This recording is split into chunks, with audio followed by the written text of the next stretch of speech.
How to fix hotspot not working on iPhone.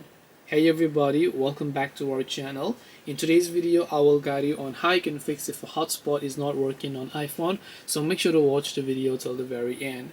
So if hotspot is not working on your iPhone, it could be pretty simple to fix it.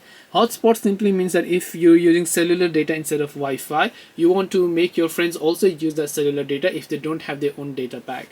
So for this, first of all, you have to enable hotspot by going to settings, going to this option called personal hotspot. So turn off Wi-Fi and then turn on your cellular hotspot. Go to the option called personal hotspot here and then just select allow others to join.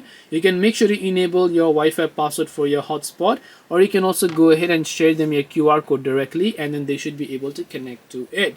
You can also change the name of your hotspot if you'd like. If you'd like to turn hotspot off, you can just turn off data and also turn off personal hotspot as well. So this way you should be able to actually fix if hotspot is not working on your iPhone. Hope this video was very helpful to you guys.